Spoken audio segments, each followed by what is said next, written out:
Rusia kembali melancarkan serangan rudal besar-besaran ke Ukraina 31 Desember petang.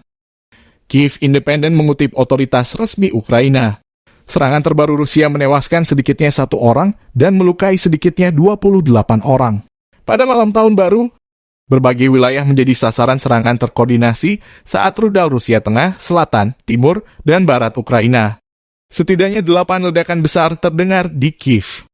Wali kota Kiev, Vitali Klitschko, melaporkan setidaknya 1 orang tewas di distrik Solomianski Barat. Wali kota memperingatkan warga untuk tetap tinggal di tempat penampungan. Salah satu dari 20 korban yang terluka dalam serangan di Kiev berada dalam kondisi yang sangat sulit, menurut wali kota. Di antara yang terluka adalah seorang jurnalis Jepang. Kiev, ibu kota Ukraina, juga terkena serangan, termasuk hotel dan gedung konser Istana Ukraina di pusat kota Kiev. Puing-puing rudal juga merusak bangunan di wilayah Stadion Tem di distrik Sviatoshinsky paling barat, menurut kantor presiden.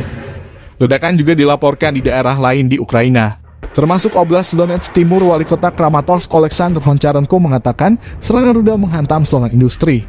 Tetapi sejauh ini tidak ada korban jiwa. Gubernur Oblast Mykolaiv Vitali Kim mengatakan bahwa sedikitnya 6 orang terluka di selatan kota Mykolaiv. 3 dari mereka dirawat di rumah sakit dengan 1 diantaranya dalam kondisi kritis. Hari ini penjajah tidak hanya menembaki infrastruktur kritis, kata Kim dalam sebuah posting Telegram. Di banyak kota daerah, perumahan, hotel, garasi, dan jalan raya dikecam. Wakil Kepala Kantor Kepresidenan Kirilo Timosenko mengatakan bahwa 2 orang terluka di kota barat Khmelnytskyi akibat serangan rudal tersebut. Di kota Tenggara Zaporizhia, bangunan tempat tinggal rusak, tetapi informasi tentang korban dan kehancuran sedang diklarifikasi, tambah Timosenko.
Terima kasih sudah nonton.